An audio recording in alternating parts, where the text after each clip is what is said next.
Baik, Anda masih bersama kami di Bincang Sehati dan kita masih membahas topik kita hari ini kesehatan lansia. Bagi Anda yang memiliki pertanyaan, Anda bisa menghubungi kami di nomor 0212903244 atau DM Instagram kami di @bincangsehati.tv. Telah hadir bersama kami di studio Bincang Sehati Dr. Rensa SPPD Kager, spesialis penyakit dalam konsultan geriatri dari Rumah Sakit Atma Jaya. Selamat pagi Dr. Rensa, apa kabar? Selamat datang kembali di Bincang Sehati. Udah lama ya nggak kesini ya dok ya? Iya. Oke, dok, hari ini kita akan membahas tentang kesehatan lansia. Tapi kalau kita bahas dulu nih, yang dimaksud dengan lansia itu siapa dan dari usia berapa kira-kira? Ya, kalau di Indonesia itu kita masih mengacu pada undang-undang ya, Republik Indonesia tahun 1998. Oke. Jadi seseorang dikatakan usia lanjut atau lansia bila telah mencapai usia 60 tahun ke atas. Nah, sebenarnya ada pembagiannya lagi. Oh, oke. Ya, jadi lansia itu dibagi lagi, ada 3 kelompok. Ada 3. Yang pertama disebut lansia muda, Oh, agak aneh ya, masih lansia tapi dan muda. Oke. Lansia muda itu usianya 60 sampai 69 tahun. 60, 69. Oke, kemudian lansia madya itu 70 sampai 79 tahun. Kemudian yang 80 tahun ke atas itu lansia tua. Gitu ya. Dan ada yang disebut dengan pralansia. Ini siap-siap nih. Ada juga pralansia. Berarti kalau sebelum umur 60 atau gimana? Tidak, 45 sampai 59 tahun. Ya ampun, itu udah masuk pralansia. belum ya, Dok. Jadi itu kriteria yang ditentukan oleh Biro Pusat Statistik kita ya, Badan Pusat Statistik BPS di Indonesia. Oke. Berarti memang ada beberapa ya, tadi pralansia 45 sampai 59. Enggak, yang 45 sampai 59 itu pralansia. Pralansia ya, lansia muda itu 60 60 sampai 69, terus lansia madya itu 70 sampai 79 dan lansia tua, udah lansia tua ya pasti tua lah ya, 80 ke atas ya. Oke, tapi ada tidak sih dok yang kemudian menjadi sifat atau karakter atau perilaku seseorang yang bisa dikatakan ini sudah lansia gitu? Ya, mungkin gini, kalau kita sih tetap memakai aturan usia tadi ya. Tapi kalau kita bisa ya mengira-ngira ya, karena ada karakter khusus lah gitu ya kalau pada populasi lansia. Yang paling dominan tuh sebenarnya penurunan kondisi fisiknya. Fisik. Jadi secara kasat mata kita bisa melihat lah ya, ada beberapa perubahan. Yang paling sering tuh anggota geraknya mungkin pada saat berjalan butuh bantuan, kemudian yang lain sebenarnya saat melakukan aktivitas sehari-hari yang mungkin tidak sesigap usia muda gitu ya. Tidak selincah usia muda ya, gitu ya. Kemudian ditambah lagi mungkin tambahan karena kondisi fisik mulai menurun, ya mudah sekali sakit ya. Jadi banyak timbul beberapa keluhan kesehatan. Gitu ya. Termasuk juga kesehatan penyakit-penyakit degeneratif gitu ya dok ya? Betul, jadi itu kan memang seiring dengan bertambahnya usia, fungsi organ mengalami perubahan, dikatakan malah menurun gitu ya. Jadi mudah sekali untuk timbul banyak penyakit di berbagai organ gitu. Oke, tapi dengan kondisi lansia yang memang rentan terhadap segala jenis penyakit terutama degeneratif, ini sebenarnya ada hubungan nggak sih dengan gaya hidup atau kebiasaan mereka sewaktu muda dok? Iya betul sekali, justru itu salah satu faktor yang dianggap sangat penting.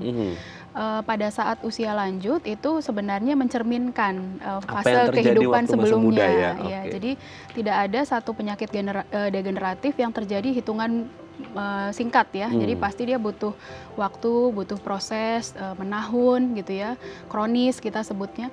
Jadi ya kita harus lihat pola hidup yang lalu itu seperti apa sehingga menyebabkan kondisi sekarang pada saat lansia misalnya begitu.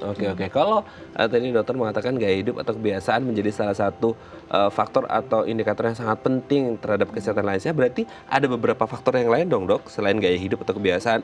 Hal-hal apa saja itu? Iya, memang kalau setiap manusia kan ada, kita sebutnya secara genetik itu ada yang dibawa ya. Jadi salah satu faktor yang perlu diperhatikan itu ya, jadi faktor genetik ya, mungkin ada beberapa penyakit tertentu yang resikonya dibawa, tapi yang lain sebenarnya faktor lingkungan juga penting ya. Jadi lingkungan tuh apa yang ada terjadi di luar, apa yang kita konsumsi sehari-hari, apa yang kita lakukan, paparan terhadap apa yang kita alami setiap harinya gitu ya. Kalau itu semua bisa dijaga, sebenarnya sih tingkat kesehatan pada saat lansia harusnya lebih baik. Gitu ya. Kalau dari faktor lingkungan, apa ya sebenarnya yang baik dan tidak baik, dok? Karena sekarang kan kita berpikir kalau yang kita kan pasti selalu berhubungan dengan lingkungan sekitar kan, yang baik dan tidak baik untuk lansia apa sebenarnya? Iya, kalau lingkungan yang baik itu sebenarnya kita harus melihat dari dua sisi, aspek fisiknya dan juga sosial ya. Kalau fisik itu kebersihan ya, terkait dari higienitas, kemudian paparan udara, apakah polusinya tinggi atau tidak, kemudian ya yang lain-lain yang terkait aspek fisik tuh yang bisa dinilai ya dengan mudah. Kemudian yang lain sosial, jadi relasi dengan orang lain. Yang paling sering itu relasi dengan anggota keluarga, dengan anak, menantu ya. Kalau setiap harinya baik, kondusif, tentu itu ya secara sosial lingkungan tersebut dikatakan baik. Baik. Nah, kalau yang tidak baik berarti kebalikannya ya. Jadi dari aspek fisiknya misalnya lingkungannya kumuh, tertutup, tidak ada ventilasi, sering banjir misalnya kayak begitu. Udah kompleks gitu ya. Kompleks sekali gitu ya. Ya itu ya pasti gangguan kesehatan mudah sekali menyerang lansia yang tinggal di area tersebut. Atau mungkin lansia tersebut yang dari sosial ya, sisi sosial. Tinggal dengan anak, menantu, Nah, tapi ini menantu hubungannya kurang kondusif kurang harmonis ya, gitu kurang ya. harmonis. Timbul banyak pikiran ya, secara psikis dia tentu akan mengalami perubahan terus-menerus pada saat lansia, mungkin jatuh dalam kondisi misalnya depresi, penurunan fungsi kognitif, demensia, yaitu kompleks ya. Jadi Dari terkait psikologisnya juga lingkungan. bisa ke fisik juga ya berarti ya, Dok? Ya? Bisa, saling berkaitan. Saling Fisik berkaitan. dengan psikis selalu berkaitan. Selalu berkaitannya, tidak bisa dipisahkan satu sama lain Tidak gitu ya, Dok ya. bisa. Oke, Dok, sebelum membahas lagi kita sudah ada DM Instagram, kita baca di layar terlebih dahulu, Dok. Oke. Dari @dania_putri, kakek saya usia 72 tahun mungkin ya, minggu lalu kena stroke karena ada gumpalan darah di kepala. Secara fisik sehat, hanya omongan ngelantur, pelupa, dan kayak anak kecil. Apakah kondisinya bisa seperti semula? Nah, ini sebenarnya ngelantur gitu karena efek stroke tadi atau Iya. karena memang dari emang lansia gitu, 72 Tidak, tahun? ini kita harus bedakan dulu. Jadi kalau post stroke itu ada hal yang kita harus nilai. Kalau ada gangguan perilaku itu apakah terkait dengan stroke-nya atau ya memang dari dulu misalnya lansia tersebut mengalami perubahan karakter misalnya atau perilakunya. Nah, kalau setelah stroke itu kita harus mencari tanda-tanda sebenarnya penurunan fungsi kognitif. Oh. Bicara melantur, suka lupa, kemudian seperti anak kecil, kalau kita tes, ini masuk kategorinya menurun nggak fungsi kognitifnya, itu harus dipastikan dulu. Kalau iya, seberapa berat? Karena kalau yang paling berat kan namanya demensia. Demensia. Ya. Nah, kalau sudah demensia, memang terakhir belum bisa kita kembalikan ke semula gitu ya. Jadi yang bisa adalah kita rawat ya, kita bantu ya. Jadi untuk kembali 100% ya pulih gitu. Kalau memang demensia ya, jadi harus ditentukan dulu. Kalau sudah jatuh ke demensia, rasanya sulit, tidak bisa gitu ya. Itu tahapannya apa sih, Dok, beda demensia dengan Alzheimer itu? Oh, salah satu jenis demensia adalah Alzheimer. Alzheimer. Demensia itu ada banyak sekali jenisnya. Ada demensia Alzheimer tadi yang paling sering, kemudian demensia vaskular, ada frontotemporal dan sebagainya. Jadi ada banyak sekali jenisnya. Nah, kalau konsultasi ke dokter, kita akan menilai ini pertama apakah masuk demensia atau tidak, kemudian tentukan jenisnya, baru kita pikirkan penanganannya. Tapi yang sering kita dengar yang Alzheimer ya, apakah ini kasus yang paling banyak terjadi? Betul, ya. Faktor risikonya apa itu kalau Alzheimer? Ya, jadi multifaktor ya. Dikatakan memang aspek penyakit yang dibawa itu juga penyakit penyerta maksud saya. Contohnya hipertensi, diabetes itu salah satu faktor risiko untuk jatuh dalam kondisi demensia Alzheimer ya. Kemudian ya faktor lain yang ya mungkin dari psikis memang dia ada permasalahan yang dari muda, kemudian sangat sulit diatasi sehingga harus jatuh dalam kondisi yang lebih berat dan itu bisa ke arah demensia Alzheimer juga. Oh, oke. Berarti memang bisa ke Alzheimer gitu ya. Faktor risikonya banyak sebenarnya, tapi kalau yang faktor-faktor tadi bisa mengarah ke Alzheimer gitu ya, Dok ya.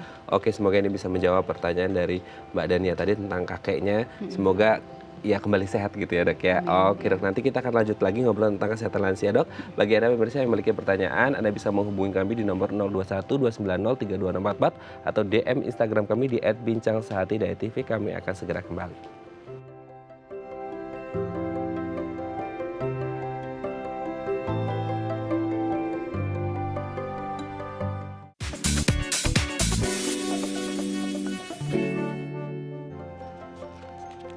Baik, Anda masih bersama kami di Bincang Sehati dan kita masih membahas topik kita hari ini kesehatan lansia. Bagi Anda yang memiliki pertanyaan, Anda bisa menghubungi kami di nomor 0212903244 atau DM Instagram kami di @bincangsehati.tv. Masih bersama dengan Dr. Rensa SPPD Kager, spesialis penyakit dalam konsultan geriatri dari Rumah Sakit Atma Jaya. Dok, kalau kita berbicara tentang lansia nih dok, kan tadi dokter sudah menyebut ini kan rentan, karena mungkin degeneratif juga dan segala macamnya gitu, karena faktor bertambahnya usia gitu. Nah sebenarnya kalau seorang lansia ini mengalami penyakit dok, apakah ini akan mengganggu fungsi organ tubuh yang lainnya gitu? Iya. Ya betul, karena gini, secara umum kan ya seiring bertambahnya usia, semua organ terpengaruh ya, sudah mulai fungsinya pelan-pelan dia akan menurun. Nah kalau ditambah lagi ada penyakit, ya contohnya aja ya penyakit kencing manis misalnya. Kencing manis itu kan bekerjanya atau berjalannya tuh tidak hanya satu organ, tapi multi organ. Berarti akan banyak sekali yang terpengaruh. Yang paling sering itu adalah area ginjal ya, jadi kemudian yang lain ke otak atau pembuluh darah manapun ya, pembuluh darah jantung dan sebagainya.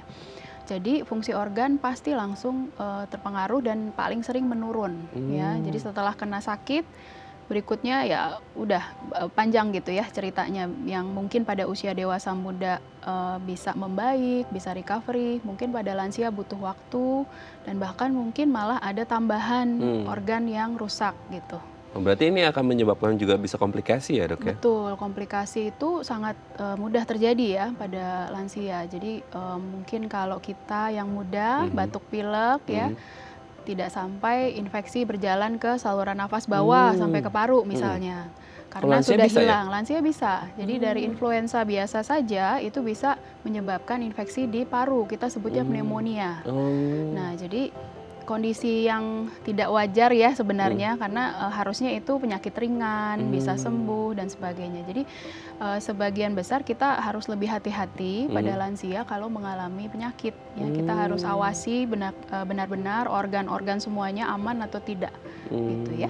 Oke, berarti untuk yang biasa-biasa bagi kita dewasa muda, tidak biasa bagi lansia karena efeknya sangat luar biasa, risikonya sangat besar sekali gitu ya. Karena mungkin kondisi tubuhnya juga tidak baik, karena harus ekstra hati-hati gitu ya. Nah kalau ngomongin tentang kondisi lansia yang memang rentan dan harus ekstra hati-hati gitu ya dok ya, apakah memang mereka mutlak butuh pendamping atau caregiver gitu? Iya, kalau memang lansia tersebut tergantung dan masuk kategori tergantung kita sebutnya, jadi tidak mandiri ya, jadi dependent ya, itu butuh pendamping, caregivers. Caregivers itu macam-macam ya, bisa dari keluarga, misalnya anak atau pokoknya yang ada hubungan keluarga ya, atau mungkin karena tidak ada bantuan dari sisi keluarga ya mungkin dari pihak ketiga ya, jadi pramurawat kita sebutnya itu yang terlatih kemudian harus mendampingi keseharian ya. Sebagian besar lansia yang dependen, yang tergantung itu butuh pendamping gitu, supaya lebih aman. Oke, di titik mana sih ketika kita tahu bahwa kondisi lansia ini agak kurang baik dan harus ketemu dokter mungkin gitu untuk berkonsultasi gitu? Iya, sebagian besar kalau gejalanya akut. Jadi baru hitungannya cepat gitu ya, Tiba-tiba hari, gitu ya? jam, tiba-tiba. Sebelumnya tidak ada, kemudian ada keluhan itu. Nah itu harus segera periksa sebenarnya ya, entah ke dokter atau ya mungkin tenaga medis ya. Karena kalau ada sesuatu yang tiba-tiba itu tandanya ada kondisi akut yang harus segera diatasi. Kalau pada lansia sulitnya adalah gejalanya tuh tidak khas. Misalnya infeksi tapi kok keluhannya tidak nafsu makan gitu ya. Gitu. Jadi kadang melenceng gitu ya dari yang penyakit dan gejalanya beda gitu ya? Beda. Paling sering gangguan makan memang. Jadi kalau seorang lansia sudah nafsu makan menurun, itu ada sesuatu yang harus dicari. Ya, atau mungkin kesadarannya menurun ya. Jadi cenderung tidur, sulit bangun gitu ya. Udah sehari-hari biasanya pagi bangun, aktivitas ringan di rumah, tapi kalau mendadak tidak sulit dibangunkan, cenderung tidur tuh pasti ada hal lain yang harus diperiksakan. Oke. Masalah itu kalau lagi sakit gitu ya, ada emergency yang harus dilakukan. Tapi kalau semisal untuk mencegah mereka terkena penyakit, apalagi yang akut tiba-tiba gitu, apakah menjelang lansia atau pas masuk usia lansia itu mereka membutuhkan vaksin gitu nggak sih dok? Diberikan vaksin apa yang supaya daya tahan tubuhnya, kekebalannya bisa lebih baik dibandingkan mungkin lansia-lansia yang tidak mendapatkan vaksin. Iya, pada lansia justru harus vaksin, ya ada namanya vaksinasi khusus dewasa. Ada banyak anjuran ya, tapi kalau untuk lansia minimal itu ada vaksin rutin untuk influenza. Diberikannya setahun sekali, cukup setahun sekali. Kemudian vaksin untuk pneumokokus, pneumokokus itu penyebab pneumonia atau infeksi paru. Cukup sekali seumur hidup, bayangin itu mudah ya sebenarnya. Di usia berapa itu, Dok? Di atas 60 tahun Di atas 60 silahkan. tahun. Jadi itu di rumah sakit atau di klinik vaksin itu biasanya sudah ada anjuran. Atau vaksinasi dasar ya, hepatitis B dan sebagainya itu sebaiknya dilengkapi. Nah nanti ke depannya mudah-mudahan vaksin untuk COVID ya. Nah, ini sangat penting nih dan studi sedang berjalan. Kita berdoa ya bersama supaya untuk lansia tuh ada progres yang bagus ya untuk imunitasnya sehingga bisa diberikan juga untuk populasi lansia. Nah itu berkaitan dengan vaksin dan COVID ini menjadi satu hal yang sangat diharapkan bukan hanya di Indonesia tapi juga 200 lebih negara di dunia gitu ya, Dok ya. Nah kalau berbicara tentang vaksin COVID yang still on progress gitu lah ya, kita doakan semoga cepat gitu ya, apalagi untuk lansia. Apakah kan kita kemarin sering dengar, selalu dengar dan memang sepertinya seperti itu, lansia adalah range usia yang paling rentan terkena paparan COVID-19, apalagi bagi mereka yang punya penyakit penyerta gitu ya, Dok ya. Nah sebelum vaksinnya ketemu, sebelum treatment yang lebih oke lagi untuk merawat mereka yang suspek gitu, apa yang harus dilakukan untuk meminimalkan risiko lansia ini terpapar COVID-19, Dok? Iya. Prinsipnya seperti anjuran pemerintah ya, upayakan selalu di rumah. Kalaupun di rumah hindari kontak dengan orang-orang yang masih keluar masuk rumah ya. Ini sering sekali lansia jadi korban. Karena anaknya mungkin masih kerja aktif keluar gitu ya. Jadi kalau mau bertemu dengan orang tuanya yang lansia itu dia harus kondisi tubuhnya bersih, sudah mandi baru bisa bersentuhan ya. Selebihnya tidak boleh. Jadi walaupun lansia tetap di rumah ya kan aktivitas tetap harus berjalan ya. Jadi nah untuk lansianya itu sendiri sebenarnya harus sering diperhatikan kebersihannya ya. Jadi menggunakan hand sanitizer, cuci tangan sering-sering itu tetap dijalankan. Gunakan masker kalau memang harus menerima orang luar ya, yang baru tetangga bahkan ya, hanya untuk ngobrol dan sebagainya itu harus menggunakan masker tetap. Kemudian memang kalau lansia dirawat oleh caregiversnya juga harus dipastikan kondisi kesehatannya. Nah, itu. Ya, nggak boleh kalau misalnya jadi carrier malah nanti ya. Betul, jadi carrier untuk virus tersebut ya. Jadi harus diperhatikan dari semua aspek. Kalau memang tinggal di rumah sendiri, ya harus sering dikontak, video call ya, atau mungkin ada aktivitas sekali-sekali rekreasi ketemu ya dengan orang dengan keluarga lain supaya tidak terlalu merasa kesepian ya. Tentu dengan mengikuti protokol kesehatan ya. Jadi tetap ada interaksi dengan memperhatikan protokol kesehatan. Sehingga kebutuhan medis dan psikisnya tetap terpenuhi gitu ya. Oke, Dok, sebelum kita lanjut sudah ada penelpon, kita sapa terlebih dahulu. Halo, selamat pagi. Dengan siapa di mana? Di Bandung. Halo, dengan siapa Ibu? Halo, dengan Ajeng di Bandung. Ibu Ajeng di Bandung. Silakan Bu Ajeng. Iya, ayah saya umurnya 52 tahun. 1 tahun yang lalu itu sempat mengalami stroke ringan. Nggak ada kelumpuhan fisik, tapi ada penurunan memori dan perubahan perilaku kayak sering melamun gitu. Nah, 2 bulan terakhir ini perubahan perilaku dan daya ingatnya makin memburuk. Kayak lupa arah jalan, kehilangan nafsu makan, jarang ngomong, sering marah, nggak pernah jawab kalau ditanya gitu, dan sering diem aja. Nah, apakah ini depresi pasca stroke, dan apa yang harus kami lakukan di rumah agar kondisi ini nggak semakin memburuk gitu, Dok? Oke, sudah jelas, Dok? Ya. Sudah jelas ya. Baik, terima kasih Bu Ajeng yang ada di Bandung. Kita coba jawab 52 tahun gitu, Dok. 52 tahun ya. Jadi kalau setelah stroke yang tadi mungkin seperti yang pertanyaan sebelumnya, itu ada perubahan pasti ya di organ otaknya ya, dan salah satunya yang mengatur fungsi kognitif. Kalau memang ada gangguan perilaku seperti yang tadi sudah disebutkan, kita harus segera memastikan ini apakah depresi atau demensia, karena dua itu hal yang berbeda. Kalau cenderung moodnya menurun, depresif, mungkin itu lebih ke arah yang depresi. Tapi kalau ada yang melantur, bicaranya meracau, kemudian gangguan perilaku lain ya, itu mungkin ke arah demensia. Tentu saja ini harus dipastikan dulu. Dan kalau memang sudah diputuskan yang mana, itu ada penanganan dari segi obat ya. Jadi nanti ada obat-obatan tertentu yang kita berikan dan pengawasan.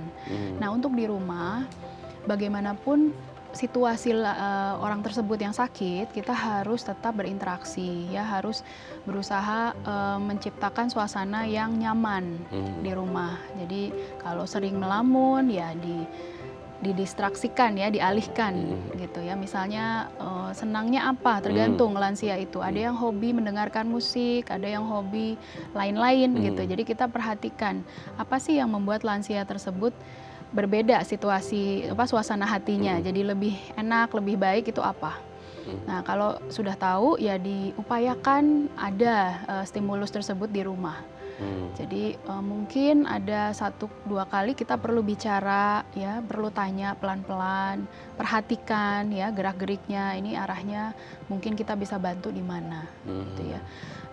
Peran keluarga sangat penting sekali lagi karena pendampingan sebagian besar terjadi di rumah ya. Karena kalau di rumah sakit hanya ketemu sekian jam gitu ya, mungkin setengah jam mungkin dengan dokter bicara dan sebagainya, tapi selebihnya kan lansia di rumah. Jadi kita harus melihat apa sih yang kondusif ya untuk situasi pasien tersebut gitu. Depresi masih mungkin, kalau tadi pertanyaannya demikian, masih mungkin depresi. Cuman kita harus mengkaji lebih detail. Ada caranya, di dokter akan dilakukan pemeriksaan spesifik untuk itu. Oh, harus tetap periksa ke dokter dulu, konsultasi dengan yang terbaik ya untuk mengetahui apa yang dibutuhkan oleh ayahnya gitu ya. Oke, semoga ini bisa menjawab pertanyaan dari Bu Ajeng yang ada di Bandung. Oke dok, nanti di segmen selanjutnya kita akan membahas tips-tips atau aktivitas yang bisa dilakukan oleh lansia untuk menjaga kesehatannya lebih baik gitu ya dok ya. Baik, pemirsa, bagi Anda yang memiliki pertanyaan, Anda bisa menghubungi kami di nomor 021 290 32644 atau DM Instagram kami di @bincangsahati.tv. Kami akan segera kembali.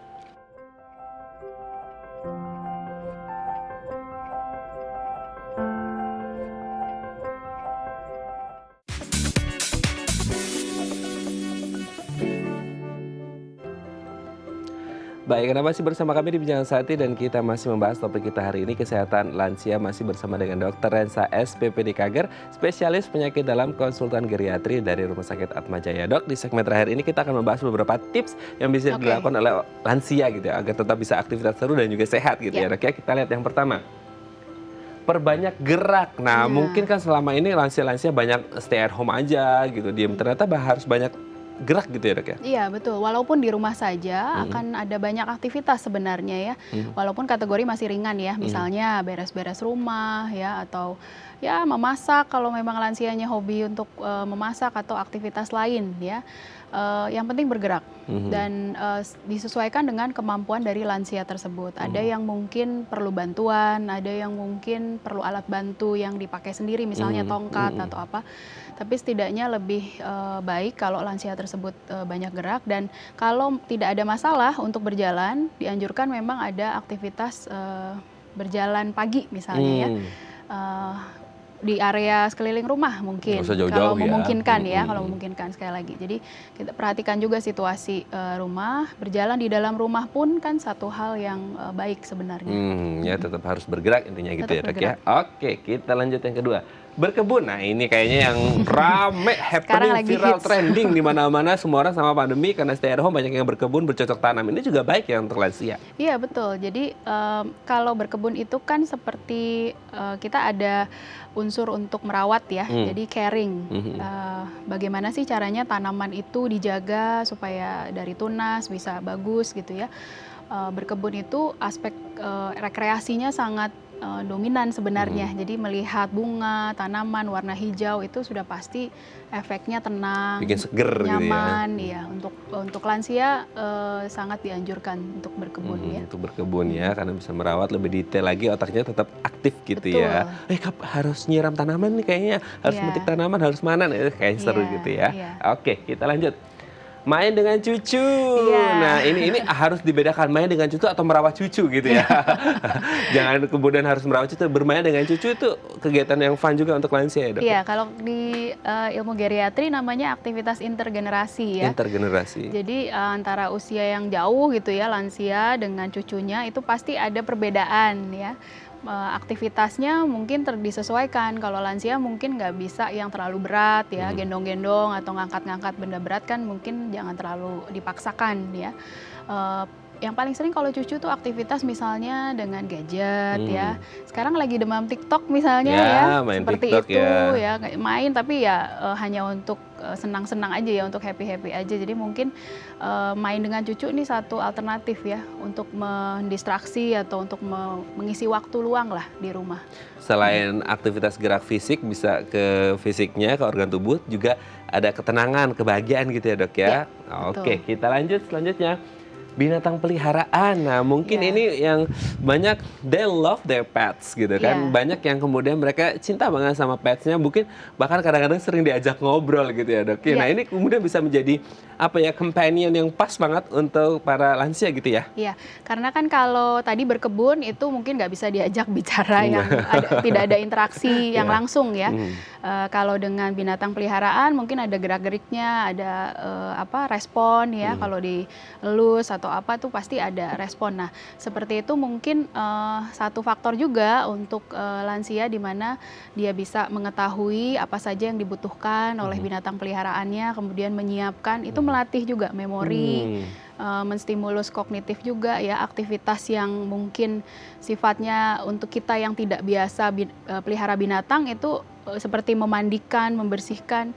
Kalau lansia bisa melakukan itu, rasanya bisa terstimulus terus otaknya ya untuk melakukan aktivitas yang spesifik kita sebutnya ya. Jadi ada persiapannya, ada cara-caranya ya. Jadi ini salah satu alternatif juga sih untuk kalau untuk kayak pet grooming kan agak complicated ya, Dok ya gitu. Itu masih oke dilakukan untuk lansia-lansia. Ya, tentu kan harus memakai alat yang sesuai, misalnya sarung tangan, kemudian masker ya, supaya bulu-bulunya tidak masuk ke saluran nafas. Masih bisa sebatas yang tidak terlalu kompleks sekali gitu ya perawatannya, atau mungkin mengajak jalan binatang peliharaan seperti anjing gitu ya. Jadi itu aktivitas buat lansianya karena dia berjalan, kemudian bisa sambilan juga untuk merawat binatang. Ya, walking the dog ya, itu juga karena binatang peliharaan juga butuh refreshing gitu ya. Sama kayak si lansianya juga gitu ya, Dok ya. Oke, kita lihat yang terakhir. Sosialisasi. Nah, apakah memang setiap lansia pasti harus sosialisasi? Karena memang menjadi faktor penentu kesehatan mereka bisa diukur dari situ gitu. Iya, betul. Salah satu aspek penting itu kan pada saat lansia tersebut tidak merasa kesepian ya. Mungkin tidak sendirian, tapi kalau lansia itu tidak diajak bicara, diskusi, bersosialisasi, ngobrol lah gitu ya, itu mungkin kan jadi satu kondisi yang kurang baik ya sebenarnya untuk lansia tersebut. Jadi semakin kesini memang problem lansia itu kita harus perhatikan semuanya. Jadi bukan hanya problem fisik. Yang tadi saya sudah sebutkan, psikis itu penting. Dengan bersosialisasi, lansia tersebut merasa selalu terhubung dengan pihak atau lingkungan luar. Jadi itu kita bisa membantu lansia tersebut untuk lebih optimis misalnya ya. Mungkin dengan tukar pikiran dengan sesama lansia lainnya ya. Kalau sekarang mungkin tetap harus dijaga ya, jarak dan sebagainya, mungkin video call dan lain-lain bisa dipakai sebagai upaya untuk bersosialisasi. Oke, kemarin juga saya sempat lihat itu ada reuni senior club yang untuk SD gitu. Wah, itu luar biasa ya. Tetap bersosialisasi gitu. Meskipun sudah oma opa tapi tetap reuninya teman SD loh, Dok. Ini sangat luar biasa ya. Meskipun mungkin lewat video call tapi itu sangat berarti gitu ya bagi mereka ya. Baik, terima kasih Dr. Rensa hari ini sudah hadir bersama kami kembali lagi di Bincang Sehati. Semoga sehat-sehat terus dan salam untuk keluarga di rumah, dan kita doakan semoga pandemi ini segera usai ya, sehingga teman-teman kita yang lansia ini juga bisa lebih sehat lagi gitu ya, Dok ya. Baik, terima kasih Dr. Rensa. Sama-sama, Mas. Baik, pemirsa, bagi Anda yang memiliki kritik dan saran, Anda bisa menghubungi kami di nomor 0889 8100 5000, atau Anda juga bisa follow media sosial kami di @bincangsehati.tv. Saya Raden Madlias pamit, sampai jumpa dan selamat beraktivitas.